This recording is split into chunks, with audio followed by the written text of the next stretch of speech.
Olá, hoje nós vamos falar sobre reforma previdenciária. Você já fez as contas? E a partir de que ano você vai poder se aposentar e como pode ser a sua aposentadoria?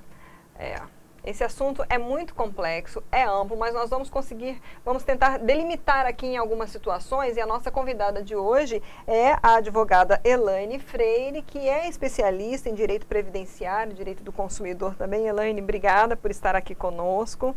Obrigada pelo convite, é uma honra, é um prazer poder partilhar um pouco, do conhecimento, e principalmente nessa área que a gente sabe que comporta um número muito grande de pessoas que muitas vezes deixam seu direito passar por não conhecer do direito.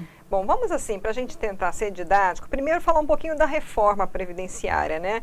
Ela foi finalizada, que ano que foi, a partir de qual é a data chave, digamos, né, que a pessoa vai ter que considerar para pensar, eu vou precisar me preocupar ou não, né? Como é que passa para a gente um panorama geral primeiro, então, da reforma em si. A reforma em si, ela deu entrada, começou a vigorar em 2019.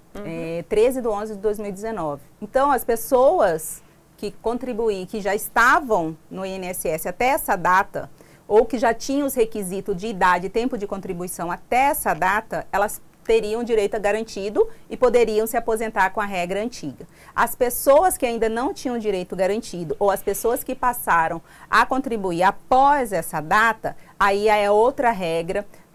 Eu digo assim, que teve sim uma perda para o segurado, vão ter que trabalhar um pouco mais para poder conseguir esse direito.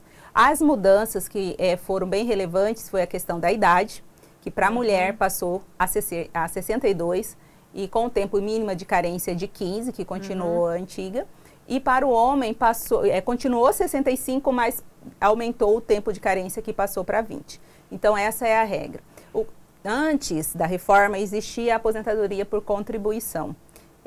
Acabou, não existe mais essa aposentadoria. Ah, mas por que acabou? Acabou porque tinha muitas pessoas que começaram a trabalhar muito cedo e contribuir para o INSS, e quando chegava a seus 45, 50 anos, já tinha o direito de aposentar. Então, o INSS entendeu que é um prejuízo, e ele tem mais um tempo para poder contribuir e trabalhar. Então, a reforma veio, principalmente nesse aspecto, acabou com esse tipo de aposentadoria. Então, a reforma, ela ainda está sendo muito impactante. A gente vê muitas pessoas ainda sem saber para que caminho ir, como fazer. Então, as pessoas que já estavam contribuindo, já era segurado, ele vai já pegar o que? A regra de transição.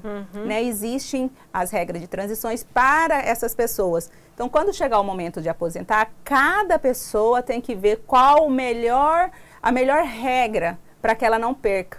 Porque dependendo da regra que se escolhe, se perde em valores de benefício. Então, essa é uma coisa que eu sempre, é um tema que eu sempre demonstro que tem que existir um pouco mais de preocupação, e os cálculos têm que ser feitos de forma correta para que não cause prejuízo para esse segurado, porque além de ter que trabalhar mais, contribuir mais e perder na hora de recolher aquilo que ele também contribuiu no momento todo do seu tempo laboral ali.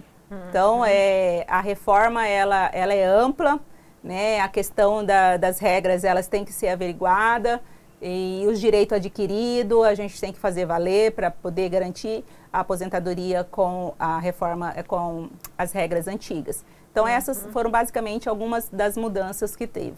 Então, a aposentadoria por tempo de contribuição, mesmo para os antigos, ela não existe mais. Se eu fosse esse ano cumprir 30 anos de trabalho, de contribuição, e quisesse aposentar, não conseguiria por esse tempo. Não pelo tempo de contribuição. Isso já até tinha aquela regra de idade mais os pontos, que veria os pontos, que seria a parte mais benéfica, Então, hoje tem que cumprir a idade mínima, hoje só tem por idade. Então, aí, o que vai acontecer? Vai ter que voltar nessa regra de transição.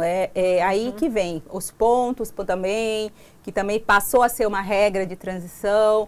Então, cada caso ele tem que ser analisado para a gente poder saber qual a melhor regra para essa pessoa, porque às vezes dá diferença de 1.500 de regra para regra. Para a gente ser bastante claro, às vezes as pessoas não entendem tempo de carência, né? Tempo de carência é o tempo de contribuição, tem que ser no mínimo, a mulher tem que contribuir no mínimo 15 e o homem no mínimo 20 anos. Hoje a regra sim, a regra anterior era 15, hoje passou 20 para homem e 15 para mulher. Então, antigamente, se a pessoa adquirisse a idade e tivesse a mínima, já conseguiria aposentar. Então, hoje aumentou a idade para a mulher e aumentou o tempo de carência para o homem. Tem algumas questões específicas, por exemplo, quando a pessoa ela precisa entrar com um pedido, que tipo de documentos ela tem que apresentar, de provas, quais são assim as maiores dificuldades hoje que o trabalhador enfrenta para pedir a sua aposentadoria? A gente se depara com situações até meio que engraçadas, né? Porque tem trabalhadores que chegam até o escritório já ciente que ele tem o direito dele garantido para se aposentar. No entanto, quando a gente busca o CNIS dele e faz lá o cálculo conforme o CNIS, a gente vê que ele não tem o direito. Dentro do CNIS, o que é o CNIS? É o cadastro nacional de tudo que ele contribuiu, é a vida dele como segurado. Quais as empresas que ele passou, quando que ele foi admitido, quando que ele foi demitido, qual que foi o salário dele, então, qual que foi a contribuição. Então, ali é que vai saber quando e com quanto ele vai se aposentar. Mas não é que ele não adquiriu o direito. Houve uma falha, tanto do empregador como do INSS. Às vezes não existe dentro do CNIS a data fim. Então o INSS entende que ele ainda está trabalhando, não teve um fim no vínculo. Por quê? Porque não foi informado isso o INSS. Ou assinar a carteira dele e nunca houve recolhimento. Então o INSS vai falar também que ele não tem direito a se aposentar. Então, isso tudo vai causar um dano enorme, não só financeiro, como moral também, né? Porque imagina, você cria toda aquela expectativa que você vai chegar e já vai estar, né, depois de tanto tempo trabalhando, e aí você fala, poxa vida, chegou aqui, eu não consigo. Mas por quê? Se eu trabalhei lá na casa de X, de Y, ou eu na empresa, ou na fazenda, e eu não posso. E aí a gente vai buscar o quê? Ver que existem os erros. Os erros dentro desse CNIS, mas que podem e devem ser regularizados. Então, o que a gente chama, esse instituto, é um planejamento previdenciário. Eu, enquanto advogada, aconselho as pessoas a fazer até mesmo antes de chegar o período da aposentadoria. Por quê? Porque quando chegar lá, já vai estar tudo certo, né? Você não vai ter essa agonia de não saber se vai, se não vai, e é todo aquele dilema para conseguir. Então, o que a gente faz? A gente abre um chamado no INSS, porque não existe essa aba dentro do site. Então, você liga lá e pede que você quer fazer uma regularização do seu CNIS e eles vão abrir uma aba para você. E ali você vai juntar toda a documentação. Quais são as documentações que eu preciso? Olha, eu trabalhei lá na fazenda X de tanto a tanto como vaqueiro. Ótimo. Você tem a carteira? Tenho. Traz a carteira, a gente vai ver que tem a data de admissão e demissão. Só que isso não foi colocado lá, mas o fazendeiro não contribuiu, Elaine. E aí, como que eu faço? Eu vou ter que pagar agora? Não, você não vai ter que pagar, porque o dever de pagar é do empregador. A obrigação é dele. E a obrigação de fiscalizar é do INSS. E ele não fez. Se ele não fez, não é você, segurado, que vai perecer do seu direito. A gente vai pedir, abrir o chamado, vai fazer uma mini petição, uma coisa pequenininha, só informando, olha, eu entrei no X, na data X, e saí na data X. Está aqui, está comprovado com a minha carteira de trabalho, com qualquer outro documento temporal da época que a gente consiga juntar. E aí ele vai regularizar o seu CNIS. Ai, mas o INSS não reconheceu. Acabou meu direito? Não. Aí a gente parte para a área do judiciário. Porque aí a gente vai buscar o amparo judicial para que esse segurado não seja prejudicado. E aí, se o INSS achar que pode ir lá cobrar do fazendeiro, aí ele tem todo o direito de regresso em contra aquele que não contribuiu conforme devia. Mas quem não pode ser lesado é o contribuinte, ou o segurado, né? Então, é uma questão que a gente tem que... Eu acho assim que dentro do direito previdenciário, o planejamento, ele é essencial, ele é, assim, primordial. Porque quando você deixa tudo certo, você sozinho consegue dar entrada no seu pedido. Nossa. Você vai no INSS, abre seu pedido, leva a sua documentação, carteira de trabalho, você vai juntar seu comprovante de endereço, todos os documentos. Quem tem reconhecimento de vínculo na Justiça do Trabalho, às vezes não consta no CNIS. Eu trabalhei, mas o meu empregador nunca assinou minha carteira.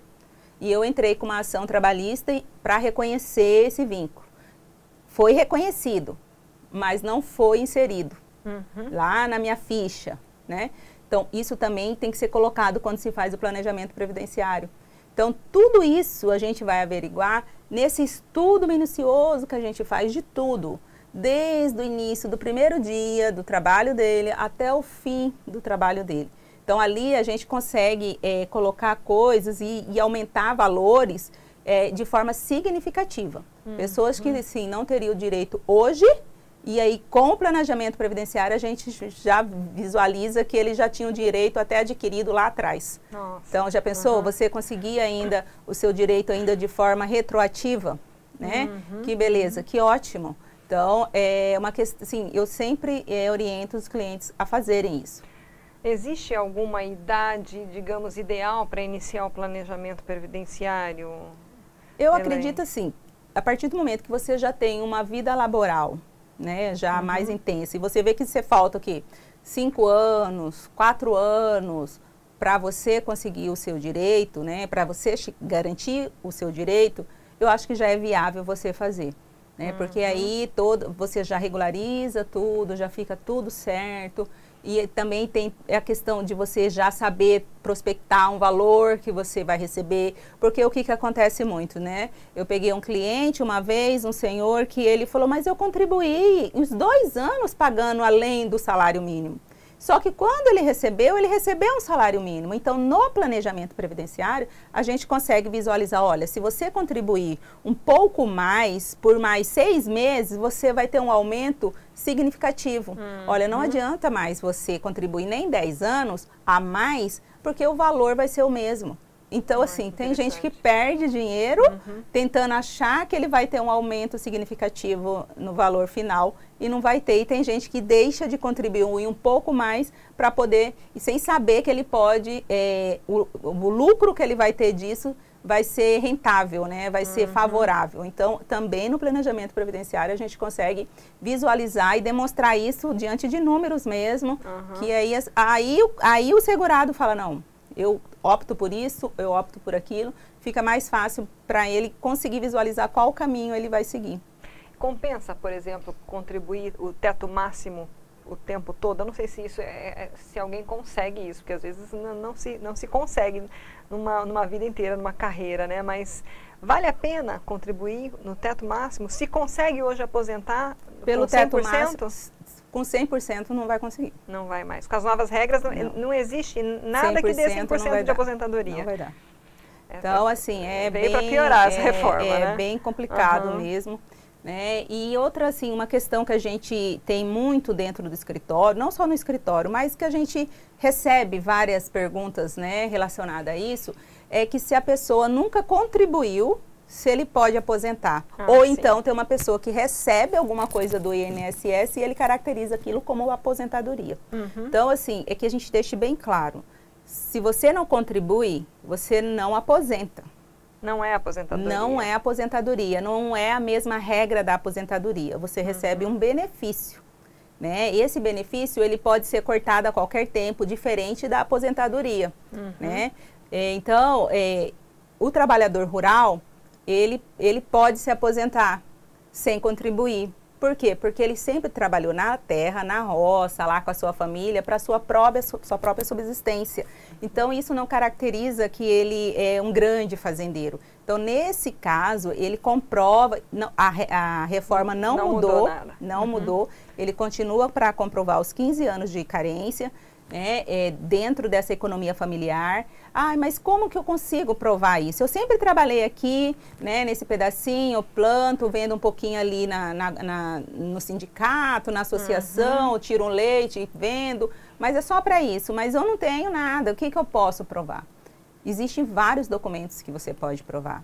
São notas fiscais antigas, né, de enxada, de semente, de alguma outro prestador de serviço que veio fazer um serviço na sua área ali, de terra, né, de trator. Então, são vários documentos, testemunha. A gente começa primeiro com os documentais, né, que eles são os primeiros meios de provas, e aí a gente finaliza com as testemunhas, né, que é aquele vizinho que sempre te viu ali. Outra coisa, mas eu trabalho na roça, mas a minha esposa trabalhava como professora na cidade. Ele já perde o direito. Então, realmente, a única renda que essa família pode ter é dessa agricultura familiar. Então, é coisa assim, são particularidades de cada caso que a gente tem que deixar bem claro para que não crie uma falsa expectativa, né? Um benefício também muito conhecido é o BPC, o famoso LOAS, né? Que muita gente chama como LOAS, que são para aquelas pessoas carentes, que tem uma pessoa que tem uma deficiência física, mental, psíquica, intelectual. Então, essas pessoas têm direito a esse benefício. Não é aposentadoria, é um benefício. Mas como eu consigo isso? Eu moro aqui com 5 pessoas e nossa renda não chega a um salário mínimo. Essa pessoa se enquadra? Sim, se enquadra. Então, o que ela precisa fazer? Ela, primeiro passo é buscar um CRAS e lá ela faz o CAD único, que ela vai ter o númerozinho dela. E com esse CAD único, aí a gente vai requerer junto às outras documentações, né, se aquela pessoa tem necessidades especiais, e a gente vai pedir esse auxílio para que essa pessoa possa viver um pouco mais com uma qualidade de vida. Geralmente, são os idosos, né, que buscam esse, ou as pessoas com deficiência. Dentro de uma casa, pode ter mais de uma pessoa recebendo o BPC? Sim, pode. Né, uma coisa não impede a outra. Então, tem que estar muito isso em mente, que às vezes, fala, mas eu quero me aposentar. Não, você precisa de um benefício. A aposentadoria é para aqueles que contribuem com a INSS. Então, o governo quis deixar essas pessoas que não contribuem desamparadas totalmente, e aí trouxe esse benefício que eu vivencio muito essa necessidade, e realmente ela é necessária, né? Porque muitas vezes são 2 idosos que vivem, não tem uma renda fixa, e precisam de remédios e precisam de cuidados. E assim, quando você consegue fazer isso por alguém, além da sua questão do seu trabalho, né, que a gente, como advogada, a gente exerce, mas existe o prazer, né, o prazer de você saber que aquelas pessoas estarão amparadas.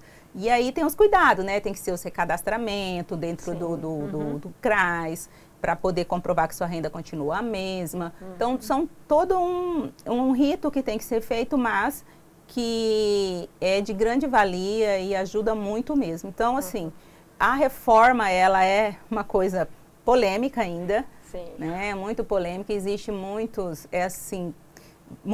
houve muita perda, ainda, né? Houve muita perda, assim, significativa mesmo.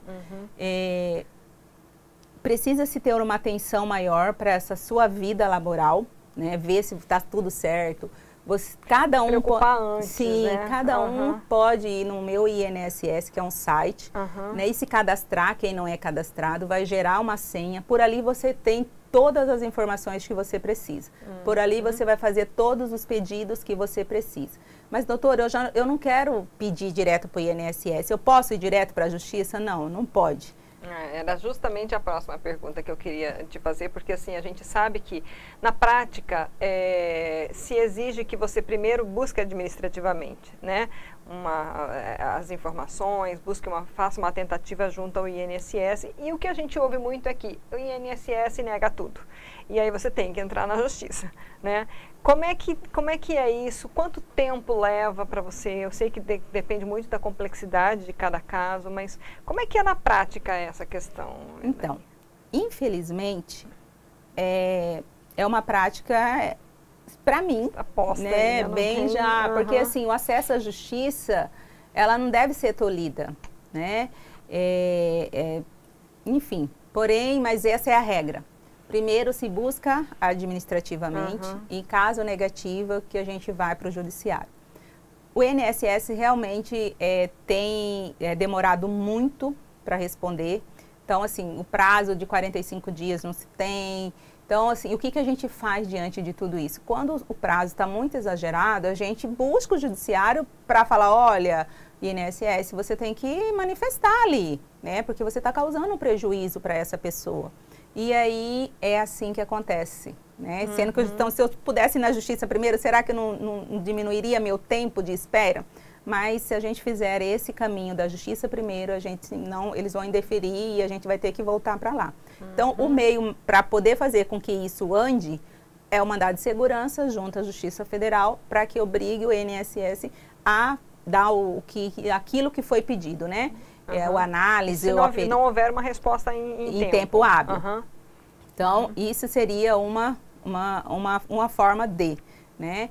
E com a resposta negativa, o caminho é o judiciário mesmo, né? Porque porque no processo administrativo é muito engessada. Eu não tenho muita possibilidade de ter uma audiência, de levar testemunha. Então, assim, isso é muito raro.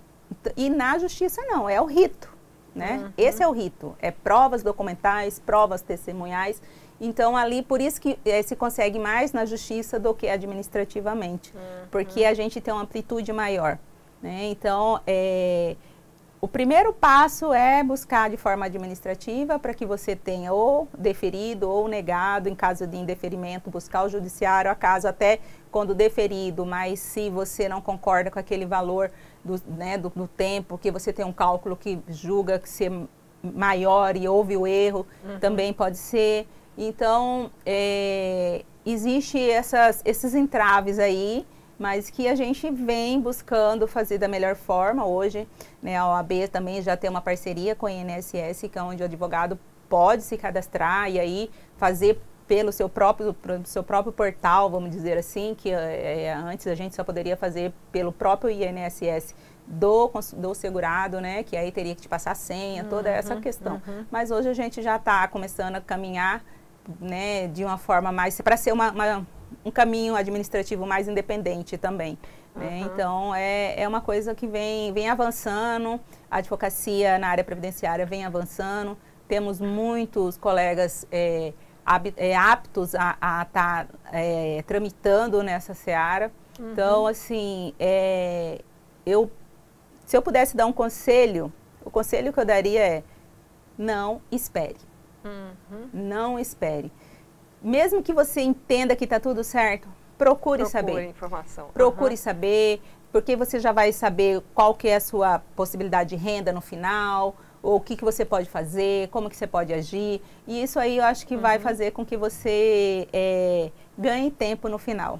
Isso nós estamos falando até, acho que para deixar bem claro, né, para quem é CLTista, né? Quem é servidor público tem as regras próprias de cada categoria, isso? Sim, a mudança também mudou um pouco para quem é servidor, mas agora especificamente a gente está falando de CLT. Então. Para quem está iniciando agora, que conselhos você daria, né? Quem veio pós-reforma? Compensa, porque a gente vê assim, existe um movimento muito forte de incentivo ao empreendedorismo, né? A gente tem aí, além das pessoas jurídicas, pequena empresa, tem os MEIs, né? Os microempreendedores individuais, que tem como, né? Os MEIs podem contribuir, devem, né? Mas assim... Quem está começando agora, já depois reforma, pronto, vou começar, compensa? Em que nível, que tipo de contribuição pode ser feita para iniciar, digamos, esse planejamento previdenciário, Elaine? Então, falar que não compensa, eu estaria sendo até um pouco leviana, né? Porque vai depender de cada caso, né? Porque se eu não contribuo para o INSS, eu vou ter que fazer uma outra reserva, né? Porque a vida da gente é cheia de altos e baixos, né? Porque a gente está falando da questão da aposentadoria, mas existe também a questão de quando a pessoa sofre um acidente e precisa estar afastado, né? Não consegue manter o seu ritmo de trabalho, que também o INSS vem para suprir isso. Então, eu acredito assim, que você tem que fazer uma análise, eu vou querer contribuir aqui ou aqui. Essa é a análise que cada um tem que fazer. Porque eu acredito que a gente tem que ter essa reserva para o futuro, né? Seja uma previdência privada ou pelo INSS. A privada eu acredito que seria mais vantajosa, porque você consegue resgatar tudo. Aqui você sabe que você vai perder um pouco e o tempo também é grande, principalmente para quem já vai começar da agora. Então, é uma questão bem particular e o quanto eu também quero contribuir, né? Porque como contribuinte individual, como MEI, como seletista, e aí porque aí você vai escolher a alíquota que você quer dentro de tudo isso, que vai dar a renda, a alíquota que você escolhe é o que vai descontar, né, para você pagar todo mês ali da contribuição que vai dar ao final a sua renda mensal. Então, eu acredito que temos que ter reserva, né? Temos que ter reserva. O INSS, ele ainda é um instituto que eu acredito que é viável para muitos. Tem os auxílios, auxílio maternidade também. Sim, auxílio maternidade talvez seria em outro momento, mas também foi um dos institutos que sofreu um pouco, mas o que mais sofreu foi a pensão por morte. Então essa veio porque dividiu muito, né? Então existe a regra lá de quanto tempo você convivia com essa pessoa, né, ou casado, aí divide em questão de dependentes. Então, assim, foi um dos institutos que sofreu bastante com a reforma. Então, é muita coisa. Eu gosto do tema porque ele traz a vida da pessoa toda. Que a gente, assim, eu sempre falo, a gente mais passa o tempo no trabalho do que em casa. Sim. Então, quando você definitivamente vai para casa, você quer ir tranquilo, né? Você quer ir sabendo que você está recebendo aquilo que é seu de direito. Não aquilo que as pessoas acham que é seu direito.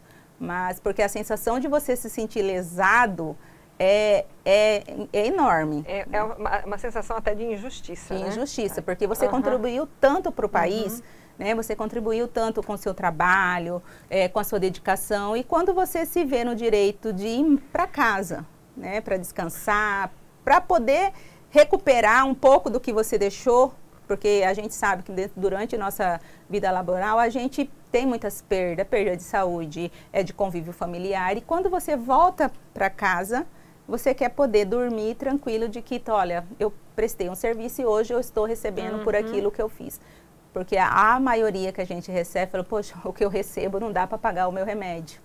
Então é triste, mas é o que temos, né? É o que temos. E eu acredito que pode-se vir outras reformas, porque o que se fala é um déficit enorme dentro do INSS. Então, acho que no final, quem fica com a parte menor do bolo é a população. É o trabalhador. Bom, Elaine, quem quiser te encontrar, tirar mais dúvidas, buscar informações, onde pode te encontrar? Então, tenho o Instagram, né? Elaine Freire ADV. Então, lá a gente fala um pouco de direito previdenciário e direito do consumidor, que também é uma área que eu atuo, gosto, milito bastante.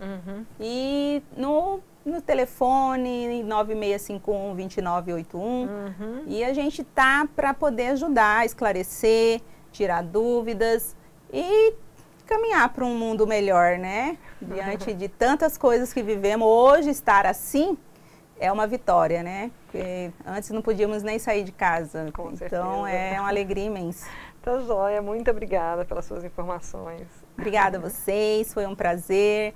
E estamos aí para esclarecer qualquer dúvida. Tá joia, gente. Então, eu vou repetir aqui, @ElaineFreireADV e o telefone 99651-2981. Você pode buscar mais informações. Espero que tenha ajudado. Eu sei que tem situações muito específicas, aí tem que ver cada caso, né? Não daria para a gente em uma entrevista abordar isso, mas assim, ficou o recado, ficou o alerta. Planeje, né, a sua aposentadoria, se você ainda não foi atrás, vá atrás, busque informação e prepare tudo para não ter surpresas no final.